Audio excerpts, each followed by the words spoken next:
आजिर इ वीडियो मुई बतामी जदि आपनकर पाखे जॉब कार्ड अच्छे बोले आपन केंता करी 81,900 टंका पाई पारबे से विषय पूरा इ वीडियो मुई बतामी। पहला कथा देखुन आपनकर पाखे जदि जॉब कार्ड अच्छे बोले आपन काना करबे आपन जेन जीपी अंडर अछन से जीपी के जाई करी आपन जीआरएस को मीट करी किना आपनकर जेन जॉब कार्ड रो तार ई केवाईसी टा करिनो का करी बोले वर्तमान जॉब कार्ड रे भी आपन के ई केवाईसी करबा के पड़ुछि। जदि आपन लॉन्ग टाइम हैला ना जॉब कार्ड रे आपनकर पंचायत अंडर रे कोनोसी काम ने करी बोले आपन ई केवाईसी टा करिनोन का थिले बोले ई केवाईसी करबार द्वारा आपन को जणा जीवा जे आपन एक्टिव अछन बोली करी नै तो आपनकर जॉब कार्ड टा कैंसिल हे जीवा। तापर जानमा आमे जे आपन को जॉब कार्ड माध्यम रे केन केन सुविधाटा मिलुछि। देखुन जॉब कार्ड माध्यम रे आपन को पहला 100 दिन रो काम आपन कर गाँ रु 3 किलोमीटर अंडर रे आपन को गुटे काम मिलबा। 100 दिन जेते बेले कंप्लीट हे जीवा आपन को जेते बेले जॉब डिमांड करबे आपन को 300 दिन रो काम मिली जीवा।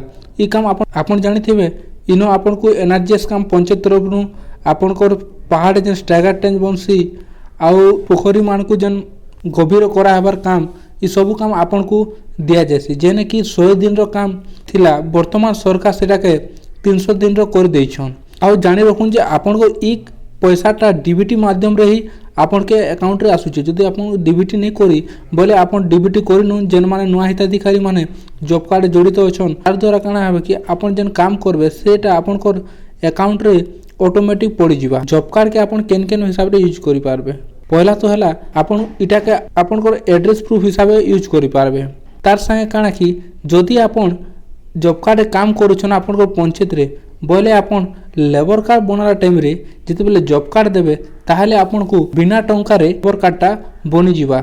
आपन जानि थिबे लेबर कार्ड रो बहुत फायदा अछि। जदि आपन को पाखे लेबर कार्ड नै ना बोले मु आ गुटे वीडियो नै करे आसमी जेनो आपन केनता को लेबर कार्ड बनाबे से विषय रे मु बतामी। आ गुटे कथा जदि आपन को पाखे जॉब कार्ड अछि बोले आपन को पंचायत तरफ नु बिजु पक्का घर किंबा प्रधानमंत्री आवास योजना तरफ नु आपन को गुटे घर मिलबा। गुटे कथा मने रखुन जदि आपन को पंचायत रे कोनोसी काम नहीं मिलबा 100 दिन रो बोले आपन काना करबे किछि जन मिसी करी आपन को जॉब डिमांड टा करबे। जॉब डिमांड रे लेखि कर देबे जे आमे एते जन अछु आउ हमकु काम दरकार बोली करी सेनो जदि लेखि कर देबे आपन को जन जीआरएस अछन से जीआरएस आपन को 15 दिन भितरे काम जोगाई देबे। आपन को जदि 15 दिन भितरे काम जोगाई नहीं दि पारबे बोले आपन को भत्ता मिलबा। भत्ताटा केनटा बेरोजगारी भत्ताटा आपन के मिलबा। का करी बोले सरकार आपन को टाइम रे काम जोगाई नहीं दि पाले सेतिले बोली करी आपन को भत्ता देबे। सरकार से 100 दिन के बड़े करी 300 दिन करिछन। हमर जेन वेजेस होचे पर डे वेजेस जेनटा कि वर्तमान 273 अच्छे तो आपन काना करबे जदि देखुन गुटे 300 दिन रो आपन काम कले इंटू 273 करबे बोले आपन देखबे जे 81,900 टंका होछि। माने एतकी टंका आपन को घरे थई करी निजर गाँ रे अंडर रे काम करी किना आपन ई पैसाटा पाई पारबे।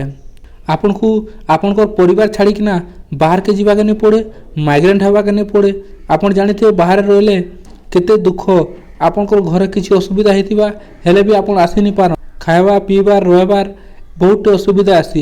एंता टाइम हेसी आपन जानबे जे 1.5 मास रो काम करथिबे मासे को पैसा देबा ठिकादार आ 15 दिन रो नहीं मिले एंता सब बहुत असुविधा हेबा के पड़सी। तो से असुविधा दूर रहबा लगी और माइग्रेंट श्रमिक को कम करबा लगी सरकार ई सुविधा करिछन जे 100 दिन रो जेन काम देबे एटा के 300 दिन रो कर दिया आइछे। वर्तमान आपन को गाँ रे रही करी आपन निजर गाँ रे ही काम करि पारबे आ भल पैसा पाई पारबे। केते सुंदर लागसी आपन जदि निजर परिवार संग थाई करी पैसा रोजगार करथिबे बोले इनु आ बड़ खुशीर कथा काहे नै रहे। एथिले बोली करी आपन जदि परदेशी श्रमिक अछन बोले आपन बाहर के जीवाटा बंद करूँ आउ जेन आपन को एनआरजीएस स्कीम अंडर रे आपन को ग्राम पंचायत रे ही काम करूँ।